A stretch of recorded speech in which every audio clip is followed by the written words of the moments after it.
I found more players through attribute searching. Literally from 2 attributes at 15 in pace and finishing, this Serbian centre midfield popped up from Partizan. Welcome back to Youth to Gold. We've just finished in 3rd place in our 3rd season. Get in! But the board have not given us no more than £5 million to spend for the Champions League football. Oh, you're joking. And given that we are only allowed to buy 19-year-old or younger, and we're not allowed to use 30 years old or above, that's going to be a little bit tricky. What do you mean by that? We could sell a player, but we have no interest in our most valuable talents, despite being the 2nd year that Oscar Gluck is wanting to leave. We cannot replace him. We cannot. I did offer contracts to 2 youngsters in Bayern Munich's academy whose deals were about to expire. My scouts also found this Danish right back on an amateur contract who's free to sign. Because of Youth to Goal, we have to sell 2 midfielders with Spearings and Van den Boomen, who is both turning 30 before the start of the season. United then came in for the new gem we found last season for £11 million. I just had to accept it. We basically bought him for nothing, and that means we can reinvest for about 2 or 3 more players. And he's not going to go and play ahead of Oscar Gluck. My scouts found a player from Stockport and I was curious.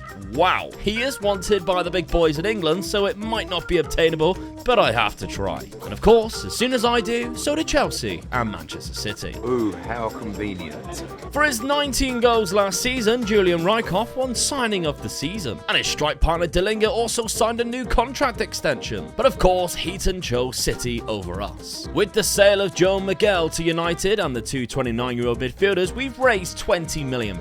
So let's see how we actually spent that money. Now, the first transfer that we got here, the most expensive, is the loan signing we made last year with an option to buy. However, we didn't have the money at the time to buy him. We waited a little bit longer when we did have the money, and we actually picked him up for cheaper, so that's good business. Now for some new players. Matti Selman. We have a centre-back here who can also play on both flanks should we need him to. Quite a well-rounded defender, aged 19, and we've only spent £2.5 million for him, so I think that's another cracking deal. This one, now this is the one that I showed you at the very beginning of the episode. Sakai, we have a fantastic Japanese centre midfielder with really good mental attributes and some good passing and dribbling abilities here. That's a good signing for only £2 million, and now we have some bargains. 235k for a future goalkeeping prospect. He's 6'2", he has great agility, we just need the rest of him to develop in the goalkeeping department. Ben Obiang, it's a gamble, but he only cost me 165k. He's 6'2", he's got good bravery and some decent mental attributes.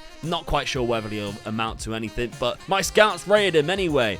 Now we have a free transfer, and it is a striker. Not sure how much we're going to use him, but his physicals are good. He has decent finishing and a nice fast touch.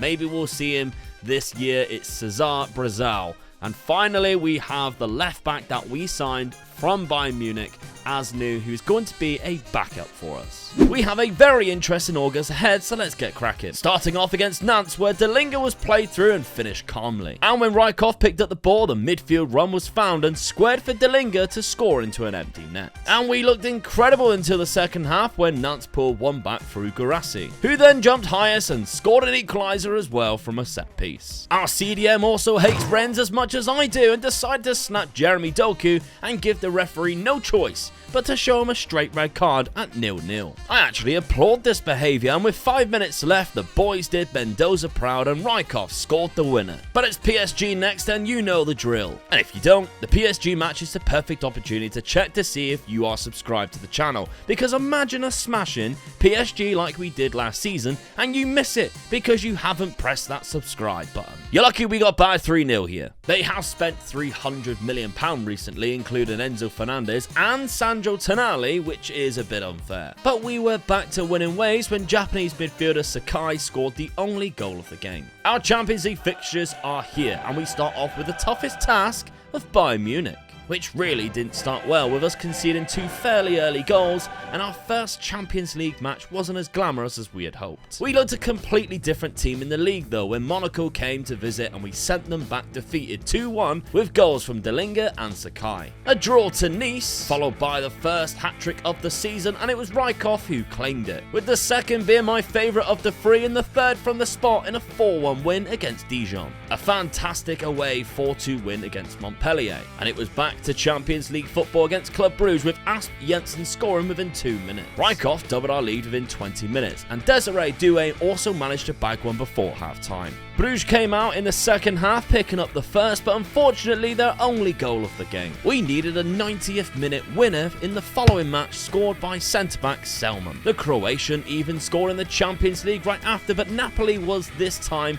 the benefactor of the late goal, and our goalkeeper's poor attempt cost us the win. He is atrocious, isn't he? I felt like we truly embraced the Champions League though and shown our true quality against Hoffenheim, coming back from 1-0 down to score 2 reasonably late goals, with Asnu's winner coming in stoppage time. Against Metz, we won an early penalty in the game and Oscar Gluck wanted to take it. He's bloody missed it! Thankfully though, in the second half we finally managed to break Metz down again and find the net through the left back Zanden. And the 3 points were secured when Delinga popped up with a second. Oscar Gluck did score the winner against Strasbourg though, and the equaliser from the spot against Lens. With first team players rested against current top of the league Lille, we somehow gave them their first loss of the season in a fantastic 2-0 win. Rijkoff's winner against Reims at the end of November was really the last time we could celebrate though, because the losses began to stack up, starting with the Champions League match in Trabzon. Arsenal came from a goal down and beat us 3-1, and Lyon destroyed us 5-2. I'm not feeling the pressure, no. You cannot put pressure on me. No chance.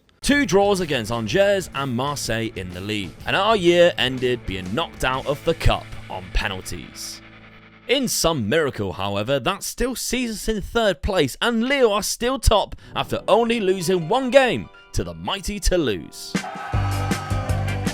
Some work still to do in the Champions League though, down in 23rd place. And despite his morale being quite high, Oscar Gluck still doesn't want to sign a new deal until the squad has been drastically improved. He scored in the first game back, however, after the winter break, and our first win since November, and even youngster Cesar Brazal got his first goal of the campaign as well. I can't say I've ever seen a red-headed Portuguese. Our run didn't last long though, as Monaco were a far better team than us and picked up the 2-1 win. Our chances of qualification for the Champions League aren't looking great, with games against Ajax and Porto left. Yeah, as I kind of expected. Well, it is our first attempt anyway. It's always a big game against Rennes though. I was delighted when Delinga gave us the lead in the 32nd minute.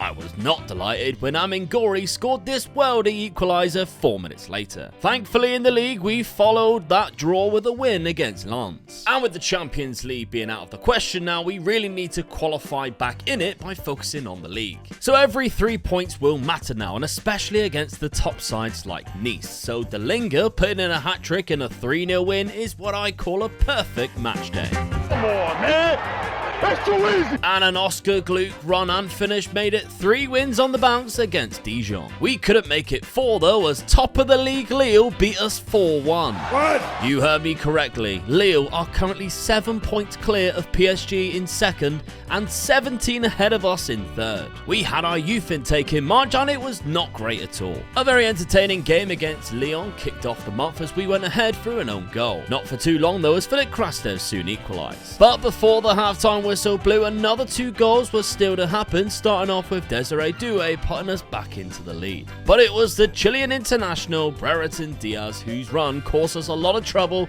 and he levelled the score at 2-2. But it's PSG next. I will love it if we beat them. Love it. Not today, I guess. Fortunately, the month wasn't all bad as Rijkoff found his shooting boots, picking up 2 goals in a 4-1 victory away to Metz. Development-wise, I've been really impressed with Mendoza at CDM. He's been absolutely solid for us. But on the opposite end of that, the goalkeeper Podlek has not developed at all. He might be someone that I look to replace next season. Rijkoff scored the only goal in the next game, and then 2 more followed in a fantastic victory against Montpellier, with Oscar Gluck also bagging one as well, and the second of Rijkoff being a fantastic finish too. He then turned provider against Reims when he was played down the right hand side, and his cutback eventually fell for Delinga to tap in. We scored a second when left back Zanden played in Oscar Gluck, who picked up another goal. And both strikers scored against Angers, making it 5 wins from 5 since the loss to PSG. And that confirms Champions League football next season, with also more board takeover rumours circling around. An incredible 5-4 victory followed, which also guaranteed something else: that no matter what the last 2 results are, we will finish in 3rd spot once again.